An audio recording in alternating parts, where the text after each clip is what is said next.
Bueno, buenas tardes a todos. Bienvenidos a este nuevo webinar donde vamos a hablar sobre los controladores de Skaarhoj.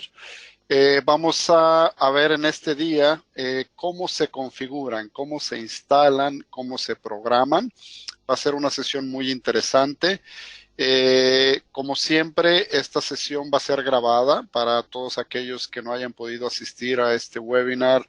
Después Diego se los va a hacer llegar la grabación para que lo puedan compartir con sus compañeros de trabajo. Y en algunos casos pudiera llegar a ser con algún cliente, ¿no? Sobre todo cosas puntuales de la configuración. Bueno, le damos la bienvenida a Kasper, que nos acompaña de nuevo. Kasper, welcome back.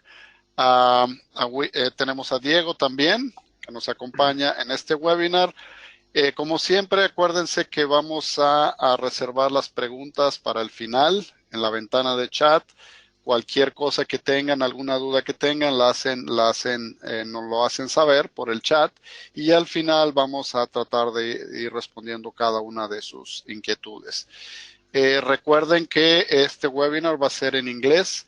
Igual vamos a estar Diego y yo para apoyarlos cuando alguien tenga alguna duda o algo que no haya entendido o no le haya quedado claro para poderlo resolver. ¿Ok? Entonces, bueno, sin más, comenzamos. Kasper, we're ready. ¿Ok? All right. Thank you very much, and welcome everyone who decided to join me tonight or join us tonight.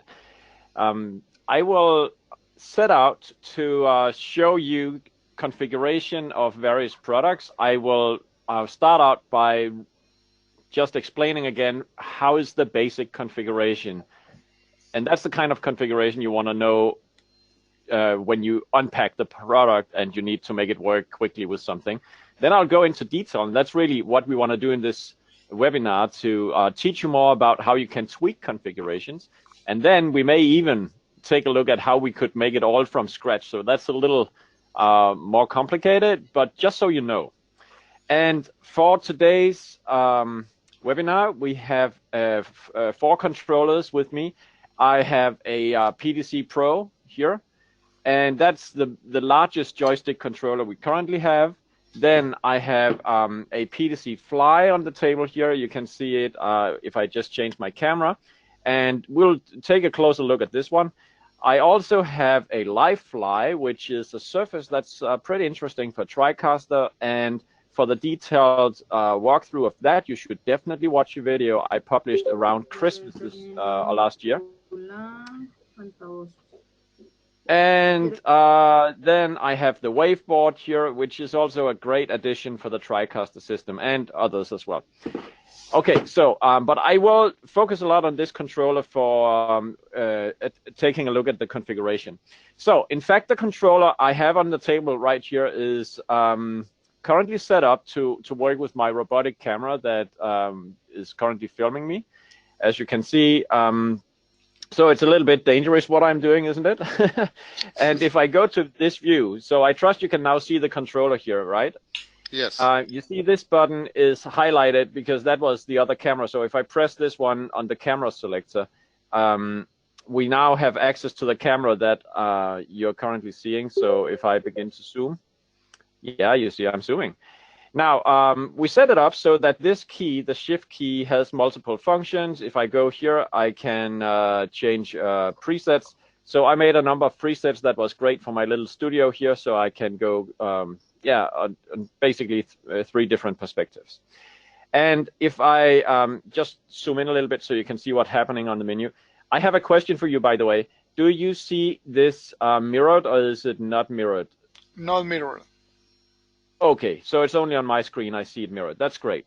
So the shift key is clever because when I press the lower edge of the key, it is changing between the select camera view and the preset view. And if I press the sides, you can see that I'm toggling forth and back between the available presets.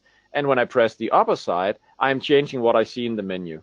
Now, this is kind of old news. If you have seen videos about this controller, I rarely miss a chance to explain how this is working. And that's one of the things I will probably show you tonight. How is that key actually configured to do that? because it's all done by direct, drop-down boxes in our interface. Let's just see. So basically, the controller is connected with a USB cable to my computer, and you can see my screen as well, can't you? Yes, correct. Correct. Yes. Good. So you also see that I now I have the Skaarhoj firmware updater connected, and if I press the button online configuration, then it will go to the configuration of this particular controller, and you can see it is set up to work with PTZ optics cameras. That's the type of camera I have in the studio at the moment. So if I wanted it to work with a Newtek camera instead, I could simply pick this configuration Newtek NDI device core, which is, you can see that on the table. You see I have a Newtek camera here, and I have brought that because I think a number of you guys are into Newtek cameras and Tricaster for switching, so this is why I bring that camera out as an example. And really, so let's say that you actually, let's say that you received a PTZ Fly from us, and when you unwrap it, there is a piece of paper in the box that will tell you the controller is working with a PTZ optics camera, but you have a Newtek camera and you want it to work with that.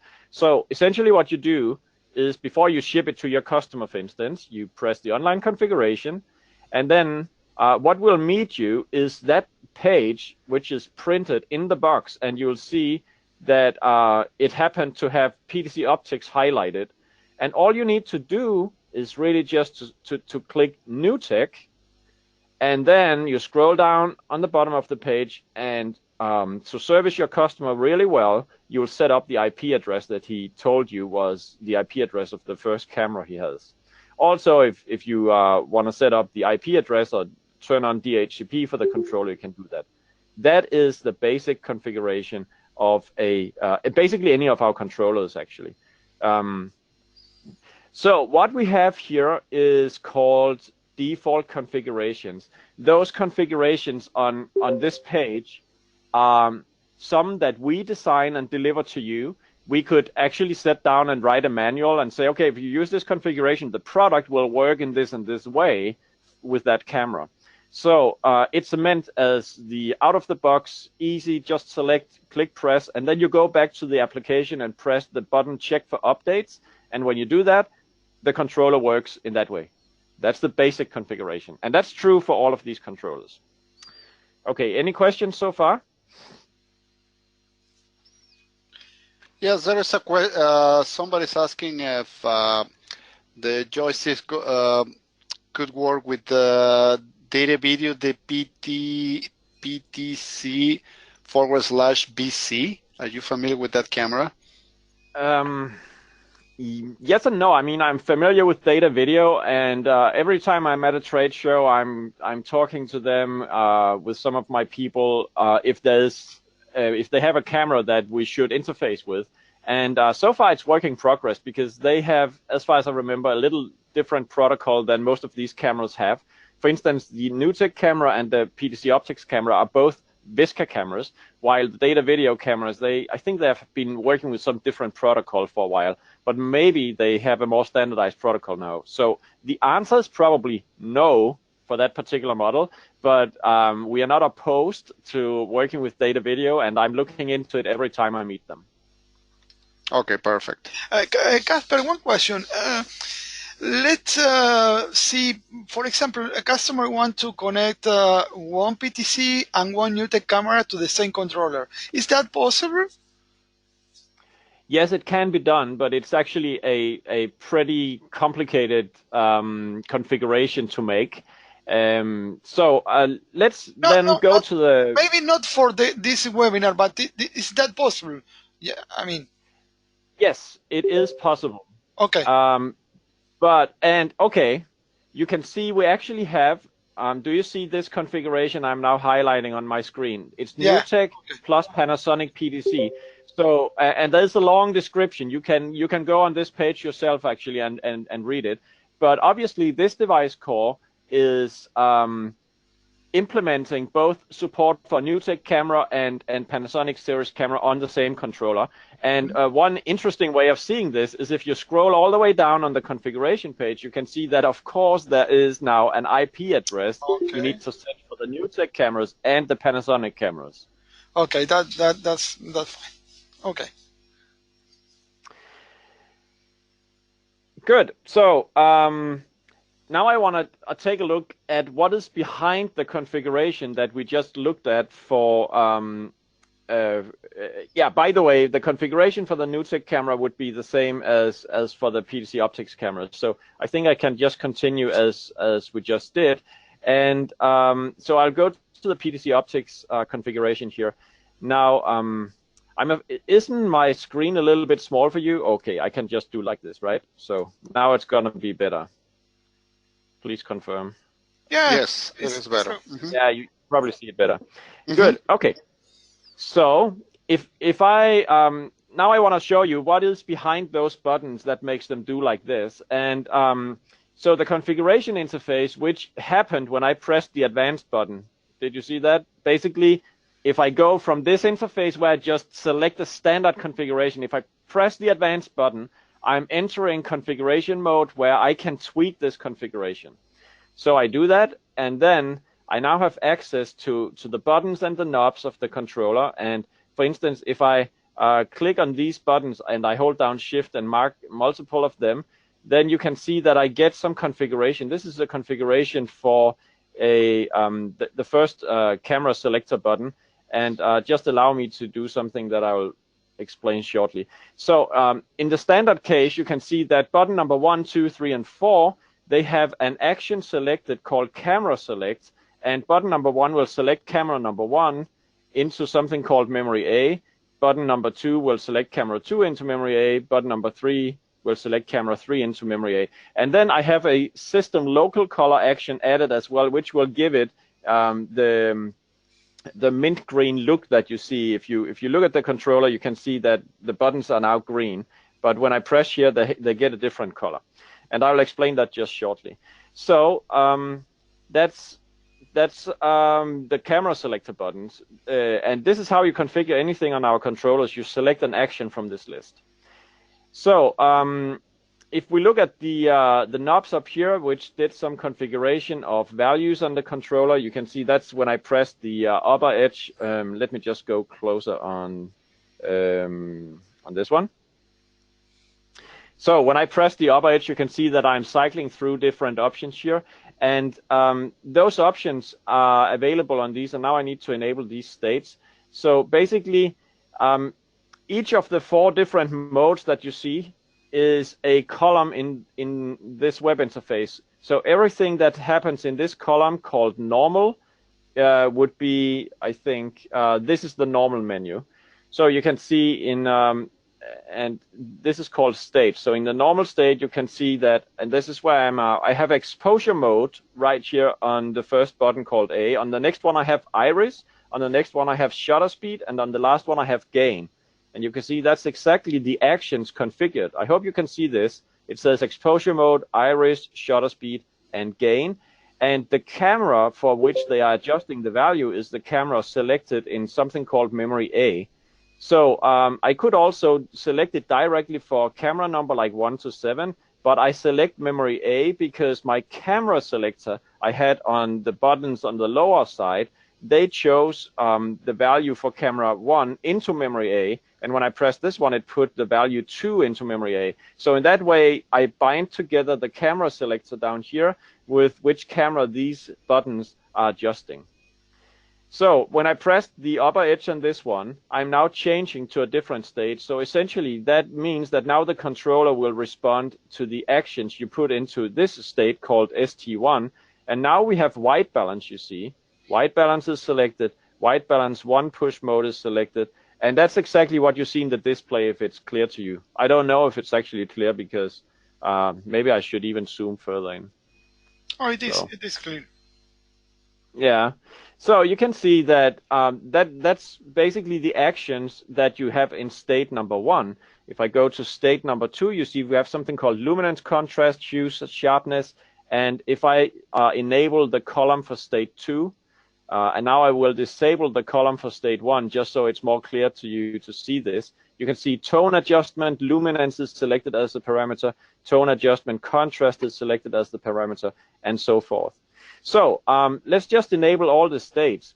Now, so basically when you have a Skaarhoj controller, you can have a button that changes through, in this case, 4 different states, and each time you change a state, it's the actions in the next column that gets evaluated or executed when you turn a knob or press a button. And if you go to the next state, it's a different set of values. So this is a way to program the controller by configuration and build menu systems in the controller.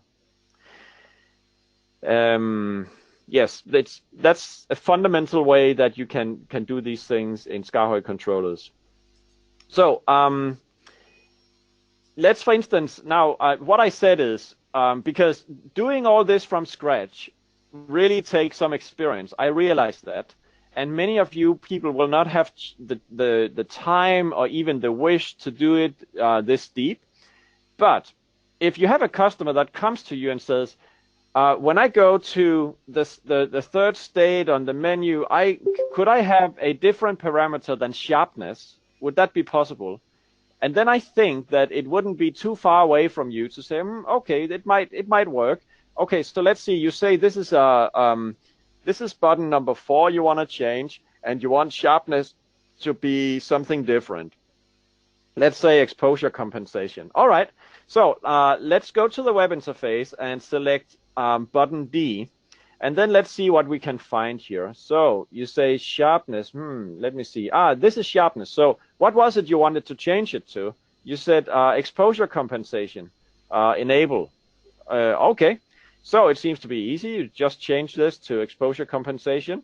Let's just disable these. All right. So all you now need to do is to press the Save Settings button. And we have now saved a new user configuration. As you can see, there are a lot of user configurations already on this one. But a new user configuration was created as a result of us changing something and pressing the Save button. So all you need to do now is to go back to the firmware application, which has detected your controller, and press the button called Check for Updates. So now we can do this and see if what I just said will happen. That would be tweaking of an existing configuration. And I think for most people, that is how you should start. That is to change a little bit, and then you will get to know the system, and maybe you can in that way improve the value proposition to your customers. That's great. Actually, let me explain in Spanish for the guys that are attending, Kasper. Lo que hizo Kasper es muy importante que lo entiendan a la hora de trabajar con el firmware updater, con el software que controla al propio controlador, que programa al propio controlador. ¿Por qué motivo? Porque el botón de Check for Updates no está puesto para que se chequee una revisión nueva del software o de algo más, sino para que programe en el controlador la configuración que ustedes estuvieron trabajando. Eso es muy importante que lo tengan en cuenta a la hora de programar los controladores. Thank you, Kasper. All right, thank you.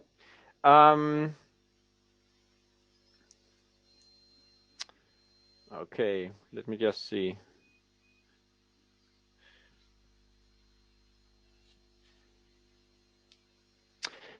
Okay, guys.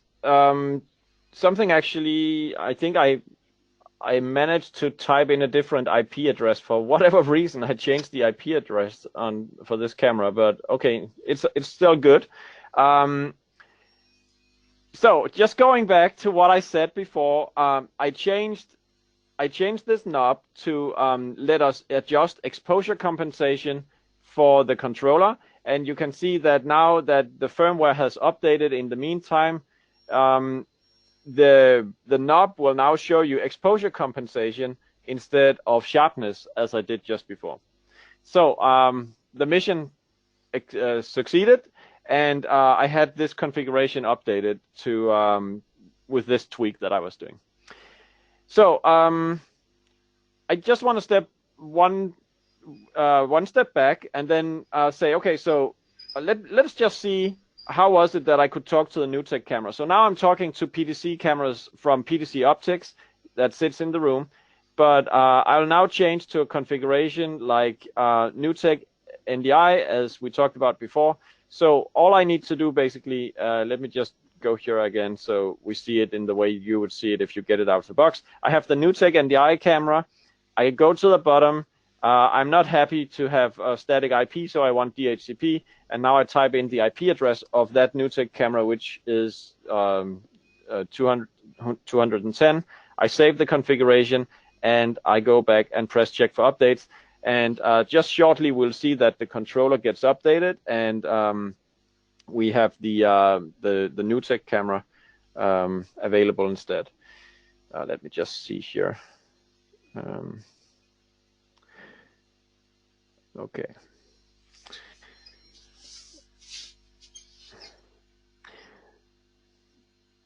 Are there any questions in the meantime?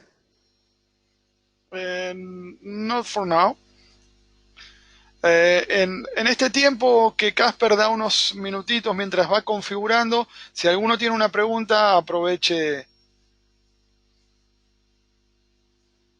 I think there is one question from Javier.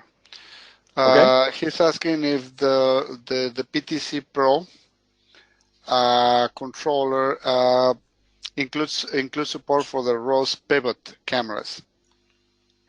I think it will do around NAB. We have a pivot cam coming from a ROS, I think in a few weeks. So finally we managed to get them to ship a unit to us. So we will be working on it, but I can't tell you about the time schedule yet. So I'm not sure how fast we can do it, but it will eventually happen. So we are including ROS pivot cam support within at least a few months. If it will be before an AB or after, I don't know. Okay, perfect. My device core finally updated here, so the new configuration for the Newtek camera is there. I have only one camera detected, and I can adjust all the same things that I was having just before on the controller. You should see it in a close-up here. So you can see I have the camera selected, just like with the PTZ Optics cameras. I have the menu on the top knob here. I can cycle through. If I press the lower side, I get access to presets, and if I press the edges, I'm browsing through different banks of presets. And that's four-way buttons you see right there. So if you want to see that the camera is actually controlled, you can see that I'm able to move the camera, but I can't show you the image source, of course. Okay. Una cosa, sorry about that, Kasper. Una cosa interesante, si se fijaron aquellos de ustedes que todavía no han usado los controladores de Skaarhoj, se fijan, los botones se pueden oprimir de 4 lados, o sea, son sensibles a la presión de cualquier lado. Entonces, en realidad no es un botón donde oprime solamente y tiene una sola posición, sino que tiene diferentes posiciones dependiendo dónde lo opriman. ¿Ok? Thanks, Kasper. Sorry about that. So what we just saw is that we can, how easy it really is to change the configuration from one brand of cameras over to the Newtek camera. And likewise, when we support the ROS pivot cam, I expect to have a configuration that looks very much like these, but that supports the ROS cameras instead. And what I want to do now is what I promised before, to show you how the shift button is configured. And again, I do not expect that you will want to do this from day one, but you can see that it's, you know, how it works behind the scenes. So if I go to my advanced view and I click on button number 6, which has my shift key configured, then you can see a fairly long list of things going on this key. And I'll just try to explain a few of them to you. And don't feel bad if you can't follow it 100%, but at least now you get a chance to understand how a 4-way button can be configured. So the first thing I do is I set the color of the button. I want it to be differently colored than the other one so that it's clear this is a shift key. And I like to use the color ice for this, but there are like 17 colors you can choose between, as you can see. So the next thing I do is I choose an action called system transform four-way behavior, and what it does is it makes sure that only presses on the lower edge of the button is passed down to the next action.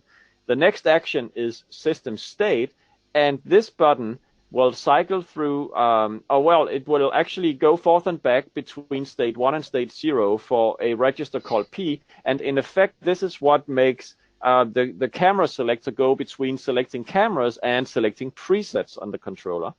Then I apply a new action called transform four-way behavior that blocks the up and down direction, so now only the left and right presses on the button are passed through, and then I pass that into an action called shift level, which takes this as like if it was an encoder that you could turn to either side. So basically it is cycling forth and back between 3 different shift levels, and that's how I implemented the banks of the presets. So you could have preset 1 to 5 and 6 to 10 and so forth. And it continues like this, with finally passing only presses on the upper edge of the button, which will then, as we see here, cycle the state that changes the menu section from 0 to 1 to 2 to 3 and then over to 0 again. And that's how we affect the menu section of the controller.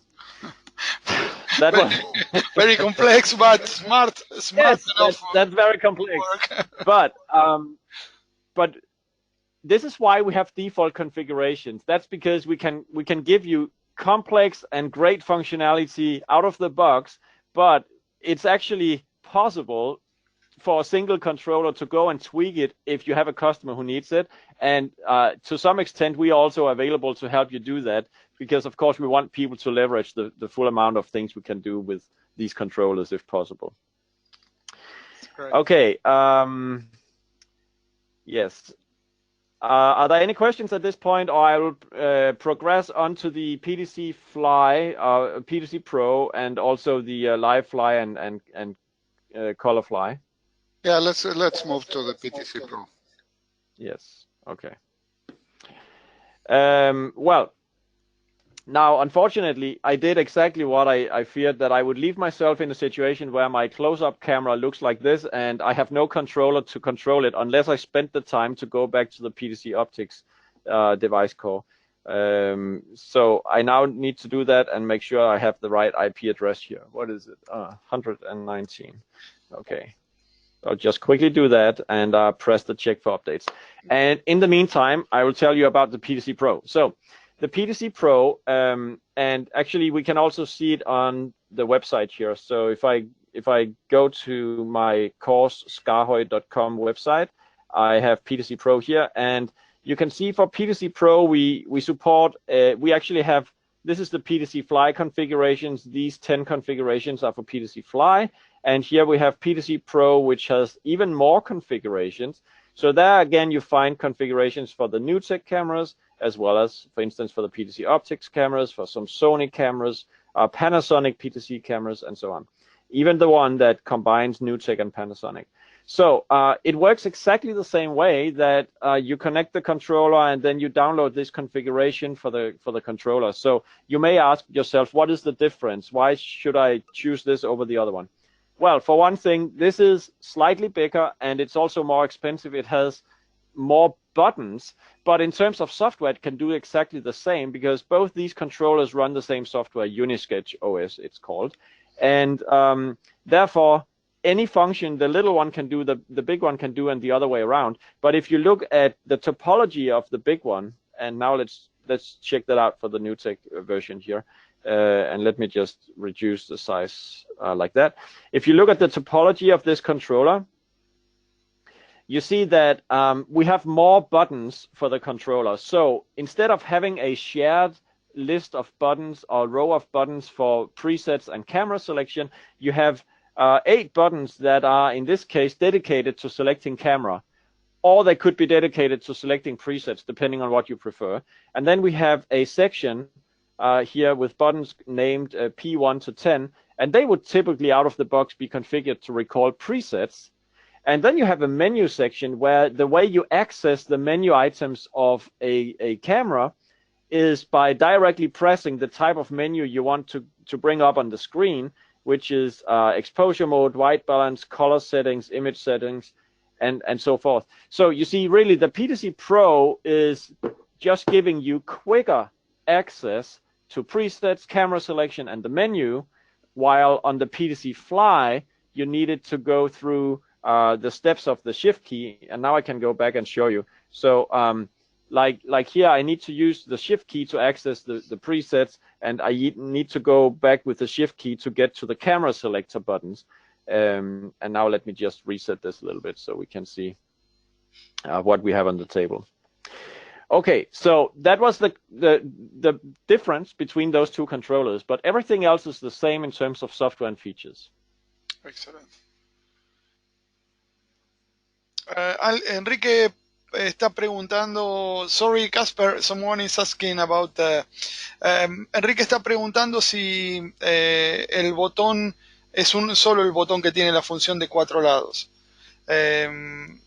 Kasper, Enrique is asking about the shift button, the four-way button. Is the only one in the PTZ Fly that supports four-way programming, or there are more buttons like that in the controller?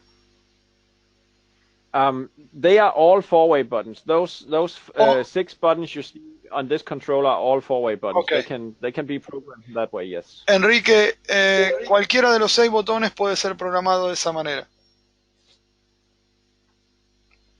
Thank you, Kasper.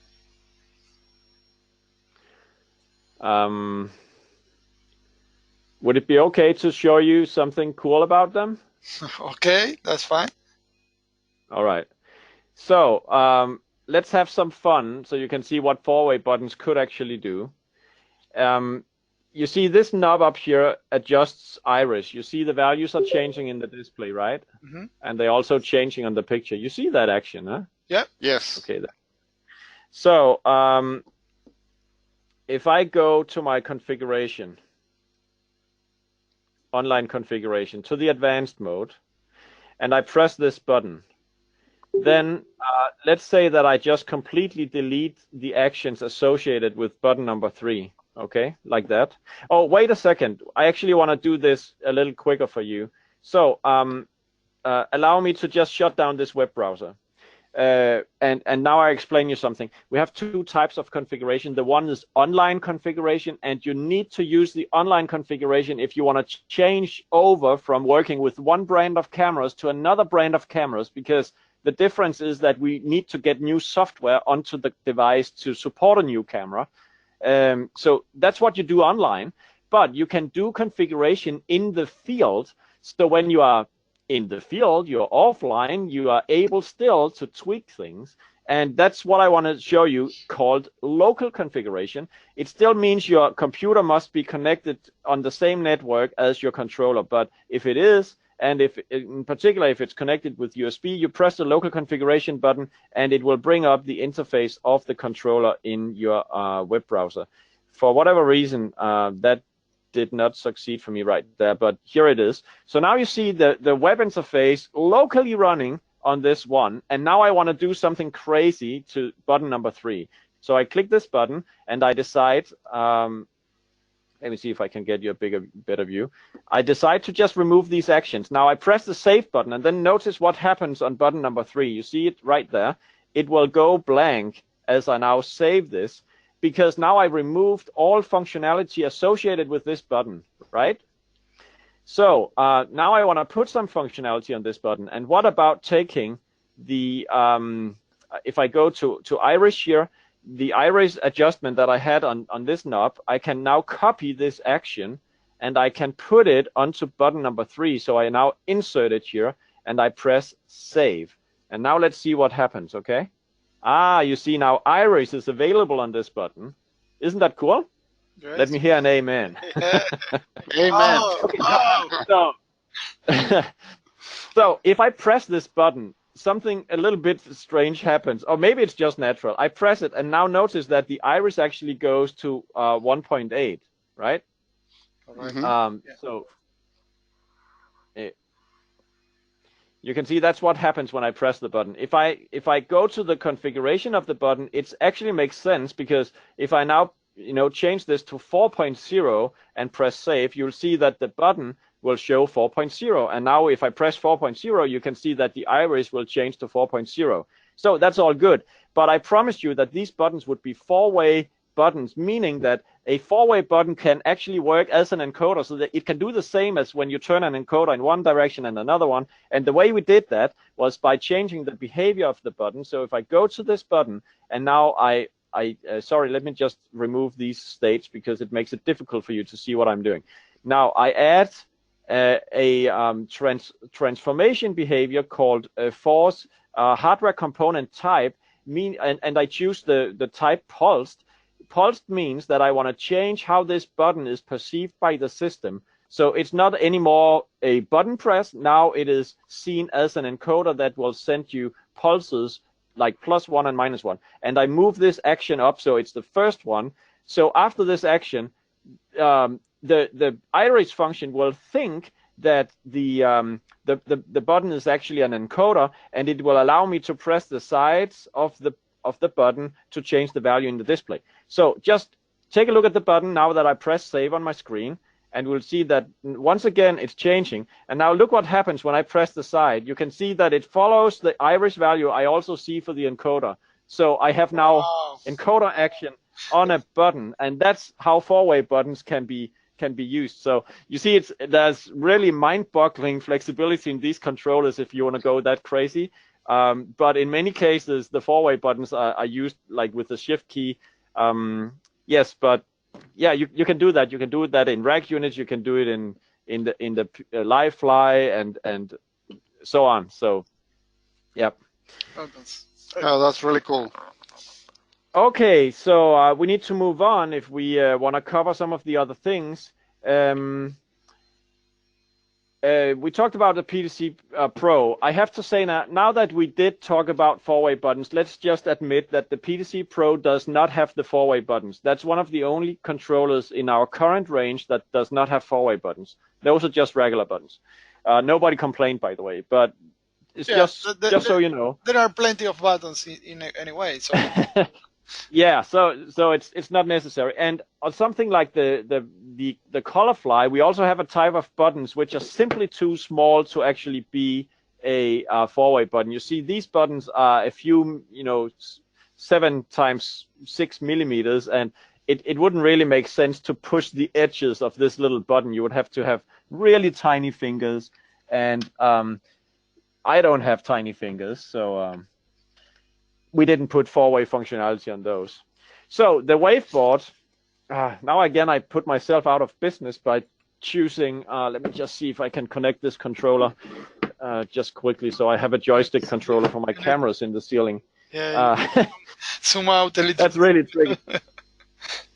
That's confusing. The controller is booting up, and just shortly I will be ready, so let me just get a preset back so we can see what's happening. Right, that was much better. Yeah. There we go.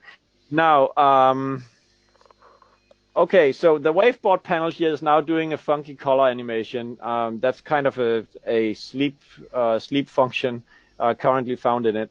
So the color fly, I actually put out a video about color fly a few weeks ago. So if you want to see how it works with Tricaster, you should definitely watch that video, because there you'll see it all. But to just reinforce the impression you're already getting, if I connect this one to my computer and I want to do configuration of it, then it's the Skaarhoj firmware updater. You press online configuration, then you go to configuration page where you can change which configuration is currently loaded onto the controller. And again, we have options like Tricaster Mini audio, Tricaster TC1 audio. There's something called DOM panel, which is something third-party integrators will use. vMix audio is for vMix, obviously. We have ATEM audio as well. So for every time we have an audio system where the waveboard makes sense as an interface into that system, we'll typically add a configuration right here. And if I want to go advanced, again, I can go advanced. And guess what? You get an interface just like before, where you can see the faders and you can rearrange which channels in the Tricaster you are addressing. So if I click fader 1, for instance, you can see fader 1 for this implementation. Let me just remove these banks again. You can see this fader is concerned with input number 1 in your Tricaster. You have access to also the alternative inputs like DDR, sound effects, so forth. And this is actually the reason why you find a configuration for Tricaster 1 and also Tricaster Mini, simply because those two Tricasters and other Tricasters as well will have different inputs to select from, and therefore you have to have an individual configuration for each Tricaster system. If you want to remap this fader number 1 to work with a different channel, then you will have to change the input of it, and the LEDs that you see on the side next to the fader is this meter, and you likewise have to click that and change input if you want to do this. And then on the top of the panel we have buttons which are used for such as solo and such things. Let me just show you. If I press these buttons, select them, you can see for these buttons again, at least 2 of them, also input number 1 is selected for them. And if I press the button just next to, you can see it's input number 2. So there again, there you'll definitely have to do some tweaking. If you get the waveboard panel and you want to change which inputs are adjusted by the buttons, you will have to go into the configuration and choose a different input for that channel, and that will be changing the input for, like, I think 5 different actions. One for the fader, for the VU meter, and for the buttons and for the displays. Excellent. Great. Any questions? ¿Alguna pregunta a los asistentes sobre el waveboard? Habrán visto que ya tienen configuración beta para TC1, que había muchos que estaban solicitando, y eso hace que, bueno, más modelos soportados, ¿no? Es una herramienta para los que buscan control de audio, es una herramienta bastante interesante. Bueno, si no hay preguntas, dejamos para el final. You can move on, Kasper. You can continue. Okay. So I want to see if we can end in a few minutes, as promised. So I'll just go to the live fly board and bring that one up. So again, if you are a Tricaster user, you will be interested to know that we actually have a pretty decent configuration for the live fly. And again, I have a long video about where I actually walk through all the functions with the Tricaster. You should definitely watch it, because you see everything that's in there. Yeah. It's not for this show, but simply, let's say that you get this, maybe you get it for a customer and you want to pre-configure it for your customer, connect it to your laptop, press online configuration, up comes an interface, and now you can select which of the default configurations you want to go with. So maybe saying that if one of you think that there's a default configuration missing, if you think, oh, could I have a configuration for, in this case, Tricaster Mini, then we might want to help you to do that, so that you have the that you can just select it next time instead of having to build it up from scratch. That's at least one option. But actually, as I promised, if you want to see how would you go about creating a configuration yourself from scratch, it's all about going to the Advanced tab. So go to the Advanced tab, and now currently we have a Tricaster TC1 configuration chosen. Okay. You can see that I have a Tricaster Mini configuration here on this particular demo unit, which was made for IBC. And that gives me a chance to tell you about the difference between default configurations and user configurations. So the Tricaster Mini configuration is currently only on this model. Now, what is interesting is, you as a reseller, you could make configurations that your customers could hook into. So if I was a reseller and I had this live fly panel in my studio, I could make a Tricaster Mini configuration, and you can now go to Manage Configurations, and then you can say, I want to share this. So when you press the Share button, you can now send this subscription ID over to your customers, or you can pre-install their live flies with this ID, and then when they press the Check for Updates button, they will get a configuration of the unit based on the configuration you made for your controller in your studio. So in that sense, this becomes a master controller where you can tweak configurations over the months, and you can just call your customers, write them an email and say, hey, if you press update, I just added the features for the Tricaster Mini, and you'll have instant access to doing so and so. So you can share configurations with your network. That's one thing, which is cool.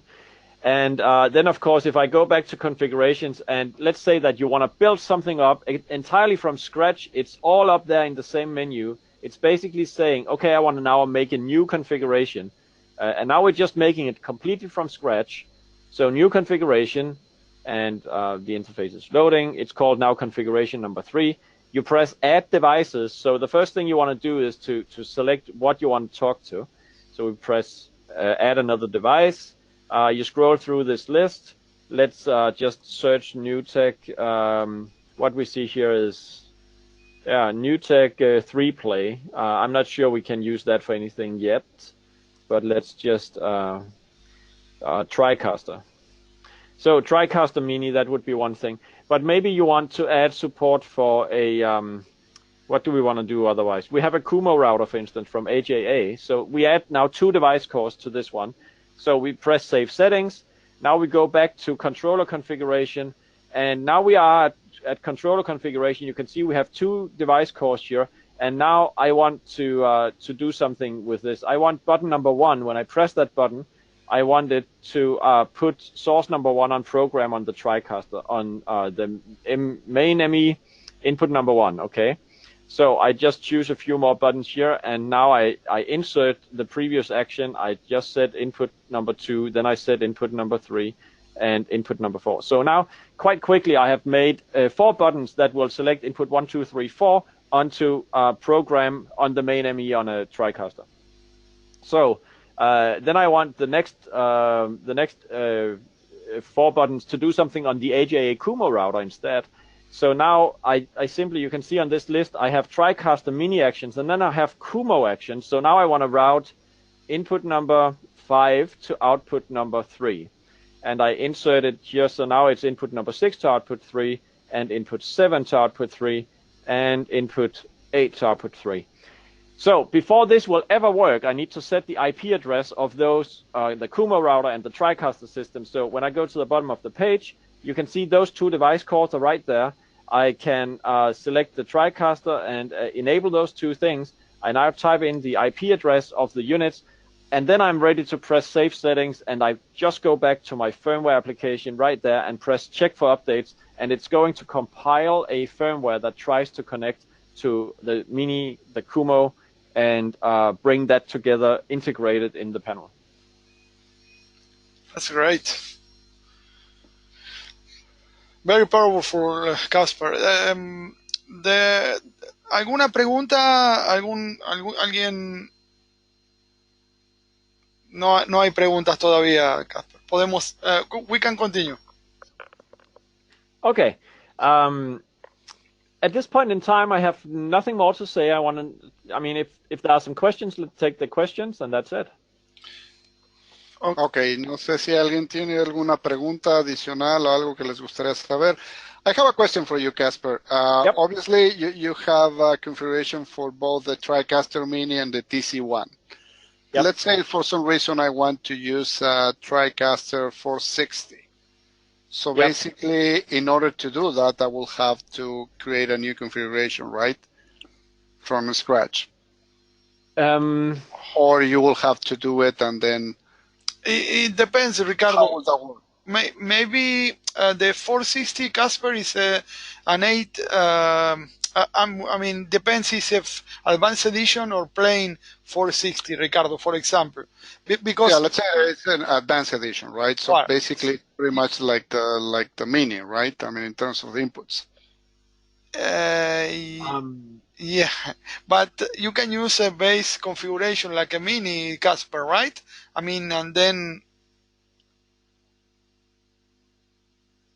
yeah, and then move from there. You can use the base and add more keys if you need more inputs with the configuration. Okay. Yeah, because as an example, Yeah, go For ahead. example, we had the Tricaster Mini configuration that was used by Tricaster TC1 users for a while, and they told us, hey, it works. I can select input 1 to 8. Can I also have access to 9 to 16? And then we were like, yeah, okay. So then we'll have to add that support so that we can select those additional inputs for you. And that's why we had to make 2 device cores. But actually, Tricaster Mini configuration would work, or did work, for inputs 1 to 8. It's just not access to 9 to 16 for them. And likewise, I would guess that a Tricaster 460 would be possible to operate using one of these configurations, depending on which one matches the feature set the best. Okay. Yes. Okay. Yeah. No, but what Ricardo asked is really important, because there are so many 460, 860, 8000 Tricaster systems out there, and maybe the name of Tricaster Mini fools them that this will not work with the other units, right? But Right.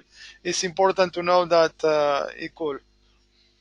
So Right. the So best thing would be, because I don't have access to every Tricaster system ever made. Yeah. I have the Mini. I have had a TC1 for a while. This is not even mine. This is a loaner from Newtek. But resellers and distributors might be able to help us out, because you have those systems available, and you can confirm to us if it works, or if there's anything that needs to be added or taken away to make sure that a given configuration supports a particular model. So that would be very useful to have that kind of input from you guys. Yeah, exactly. And even sharing that configurations. I mean, making that available to you or to other users, you can work on that on top of that. Yeah. Okay, perfect. Yeah, I will assume it will work. Yeah, but as you said, you have to test it, right, in order to make sure it works. Okay, perfect. No, that's really good. So basically, we covered the PTZ Fly, which is the PTZ controller.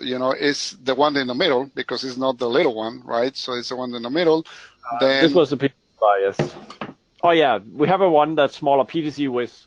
Exactly. But the PTZ Fly and the PTZ Pro, they are roughly equally popular, and that's the ones that we really sell. Yeah.